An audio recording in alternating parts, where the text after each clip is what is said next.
Hello friends, কেমন আছো? আশা করি সবাই ভালো আছো এবং সুস্থ আছো।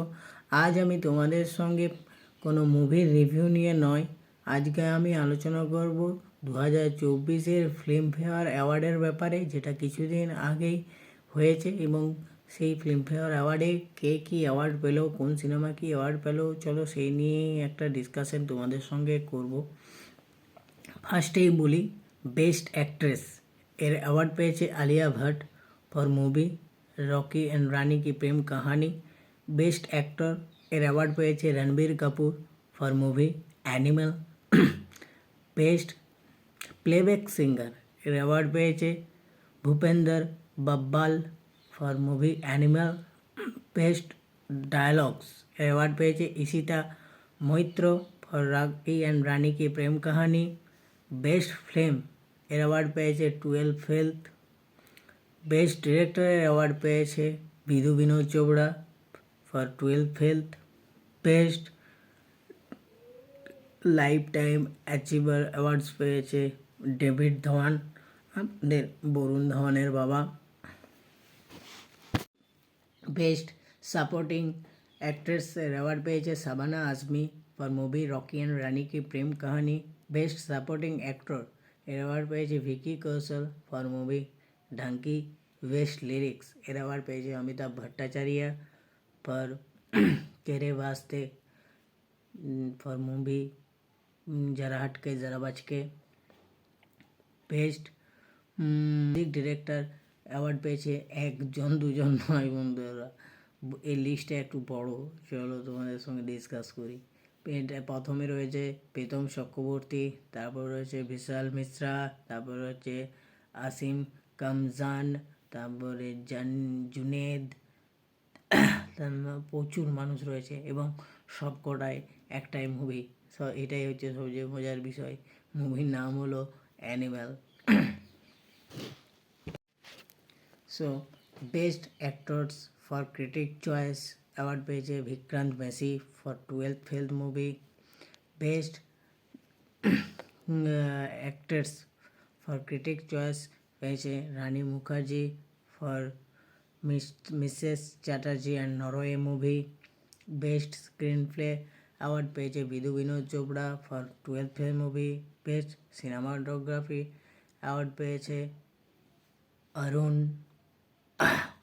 For movie 3 of Us।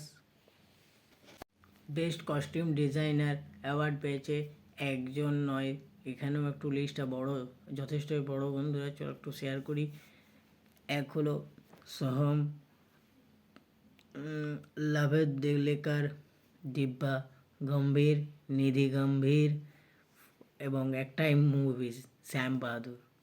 তো এছাড়াও best sound designer Kunal Sharma for Sam বাহাদুর।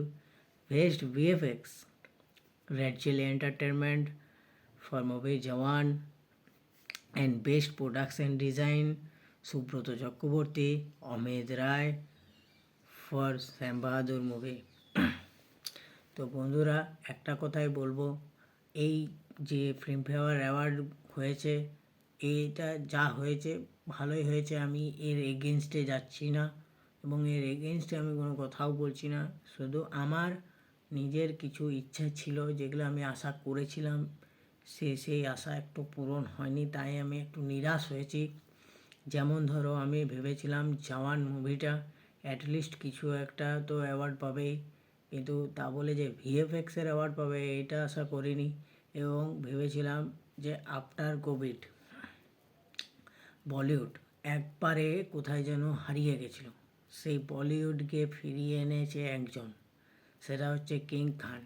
তার জানুয়ারি মাসে পাঠান, আগস্ট মাসে জওয়ান এবং ডিসেম্বরে জাঙ্কি একটা দারুণ বুস্ট আপ দিয়েছে বলিউডকে। আমি বলছি না যে অন্যান্য মুভিগুলো ব্যবসা করেনি বা ভালো হয়নি, সবই ঠিক আছে, কিন্তু শাহরুখ খান এই বছরতে 3টে সিনেমা এনেছে, 3টে সিনেমা মিলিয়ে প্রায় 3000 কোটি টাকার ব্যবসা করেছে বলিউড শুধু শাহরুখ খানের 3টা মুভিতে, যেটা একটা হিউজ কালেকশন। তো শুধু তো আমি ভেবেছিলাম অ্যাটলিস্ট শাহরুখ খান ইন্ডিভিজুয়ালি কোনো একটা কিছু অ্যাওয়ার্ড পাবে, কিন্তু পায়নি, সেটা একটু আমার খারাপ লেগেছে। এছাড়াও কিছু কিছু জায়গাতে কিছু কিছু লোক আরও বেটার ডিজার্ভ করতো, আমি নাম নিচ্ছি না, তো তারা পায়নি বলে আমি একটু নিরাশ হয়েছি। তো আমার একটা জিনিস ভালো লাগলো, যাক 12th ফেল মুভিটা এবং বিজ্ঞান মেসিও কিছু পুরস্কার পেয়েছে, নমিনেশন হয়েছে, যেটা দেখে ভাল লাগলো। ওভারঅল সব ঠিকই আছে, কিন্তু মজার বিষয় হচ্ছে এখানে স্বামী স্ত্রী সব অ্যাওয়ার্ড নিয়ে চলে গেল। এক হচ্ছে রণবীর কাপুর আর এক হচ্ছে আলিয়া ভাট, যেটা একটা বিগেস্ট অ্যাচিভমেন্টের মধ্যেই পড়ে। তো বাকি সবই ঠিক আছে, আমার ভালোই লেগেছে, খুব একটা মন্দ লাগেনি, তবে আর একটু ভালো হলে আরও ভালো লাগতো। তোমাদের কার কেমন লেগেছে আমার কমেন্ট বক্সে এসে জানাতে পারো, এবং আমার ভিডিওটা তোমাদের কেমন লাগলো সেটা জানিও। যদি ভালো লেগে থাকে তাহলে লাইক করো, কমেন্ট করো, শেয়ার করো, এবং হ্যাঁ, অতি অবশ্যই সাবস্ক্রাইব করো বন্ধুরা, সাবস্ক্রাইব করতে ভুলো না। ভালো থাকো, সুস্থ থাকো।